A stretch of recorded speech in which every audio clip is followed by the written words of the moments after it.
Allopatric speciation. A geographic speciation is speciation that occurs when biological populations of the same species become vicariant, or isolated from each other to an extent that prevents or interferes with genetic interchange. This can be the result of population dispersal leading to emigration, or by geographical changes such as mountain formation, island formation, or large-scale human activities.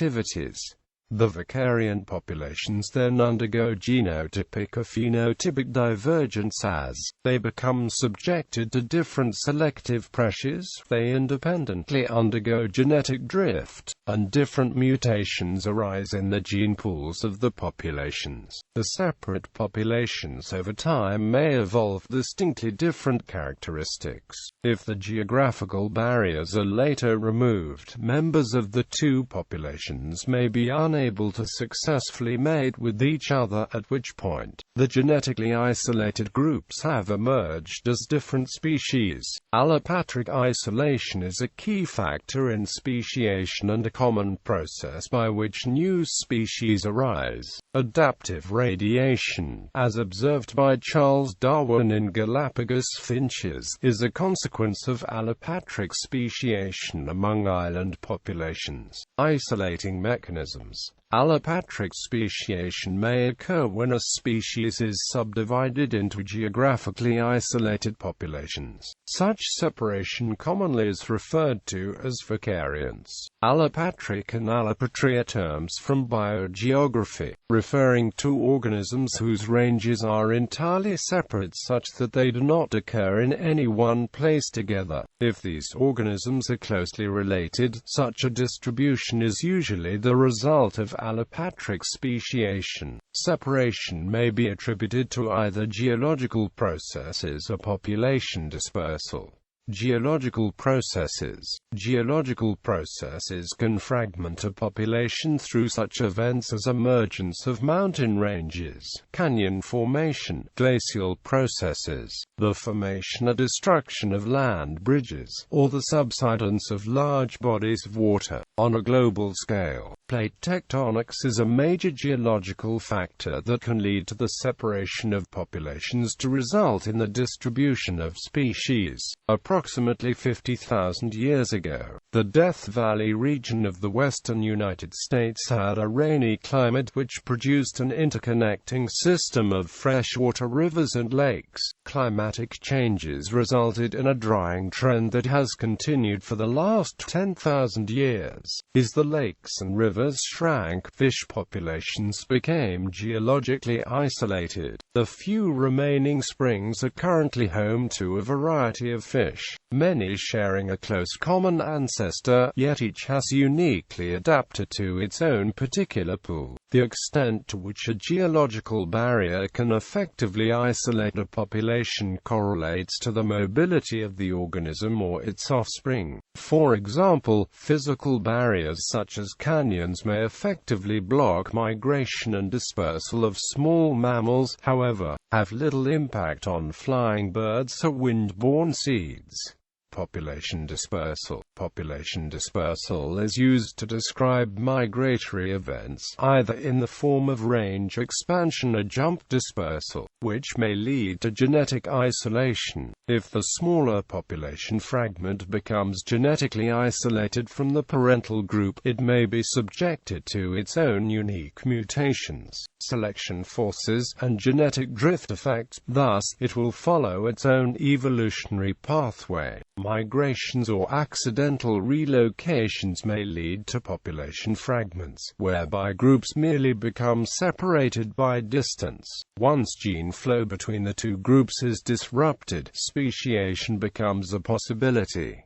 Allopatric speciation in peripheral populations. When populations become genetically isolated, heritable variations may accumulate so that they become different from the parental population. Given sufficient time, these variations may lead to reproductive isolation. Portions of a populations that exist along the edges of the parent population's geographic territory have higher likelihood of developing reproductive isolation. Such peripheral populations are likely to possess genes that are different from the parental population. After isolation, the founding population is less likely to represent the gene pool of the parent population. In addition, peripheral isolates are likely to represent a small number of individuals, meaning the gene pool is more susceptible to the effects of genetic drift. Furthermore, it is likely that the peripheral population will inhabit an environment different from its ancestral gene pool, likely causing it to be subjected to different selective pressures as it colonizes new areas. The outer periphery of a population's habitat tends to be extreme, hence the reason range expansion is kept in check. For most peripheral isolates, it is more likely that they die off rather than survive and speciate.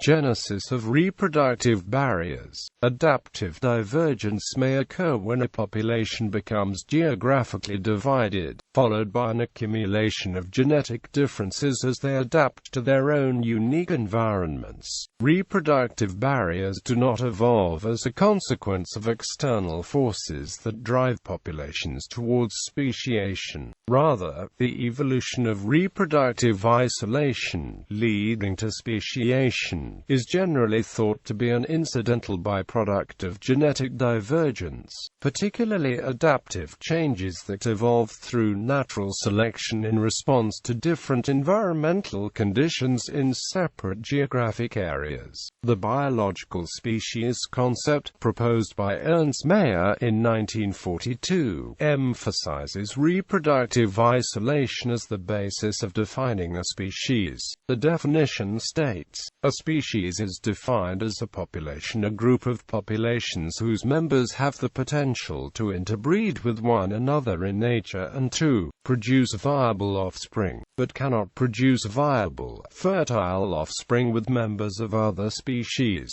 Mayr, a proponent of allopatric speciation, hypothesized that adaptive genetic changes that accumulate between allopatric populations cause negative epistasis in hybrids, resulting in sterility of the offspring. If there is considerable genetic and phenotypic change without the loss of the capacity for interbreeding, then such hybridization is simply prevented by the geographical separation of populations. In this case, the populations are normally regarded as subspecies. The frequency of other types of speciation, such as sympatric speciation, parapatric speciation, and heteropatric speciation, is debated. Proponents of parapatric speciation contend that small population size in the peripheral isolate increases genetic drift, which can be a more powerful force than natural selection in small populations. It deconstructs complex genotypes, allowing the creation of novel gene combinations.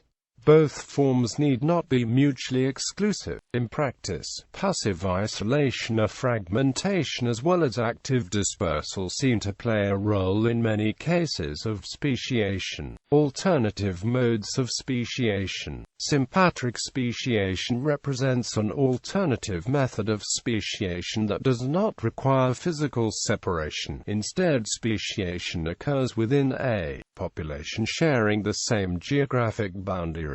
For example, the development of polyploidy in plant species can lead to a new species arising within the geographic range of its parent population. In parapatric speciation, there is no physical barrier to gene exchange within the population. Instead, the population is continuous. However, mating is not random. Individuals mate with the closest neighbors rather than with individuals in a more distant location. Divergence may occur as a consequence of both reduced gene flow and natural selection, imposed by the large distance between individuals within a population's habitat. Allopatric speciation is thought to be the dominant mode of speciation. Examples: the African elephant has always been regarded as a single species, but, because of morphological and DNA differences, some scientists classify them into 3 subspecies. Researchers at the University of California, San Diego have argued that divergence due to geographical isolation has gone further, and the elephants of West Africa should be regarded as a separate species from both the savanna elephants of Central, Eastern and Southern Africa, and the forest elephants of Central Africa. A similar situation exists with the Asian elephant, which has 4 distinct living subspecies. The definition of what causes 2 organisms to be different species is quite ambiguous, but the simplest definition is that if the 2 organisms cannot interbreed their different species, other cases arise where 2 populations that are quite distinct morphologically and are native to different continents have been classified as different species, but when members of one species are introduced into the other's range, they are found to interbreed freely, showing that they were in fact only geographically isolated subspecies. This was found to be the case when the mallard was introduced into New Zealand and interbred freely with the native grey duck, which had been classified as a separate species. It is controversial whether its specific status can now be retained. Mallards interbreed similarly and aggressively with the southern African yellow-billed duck,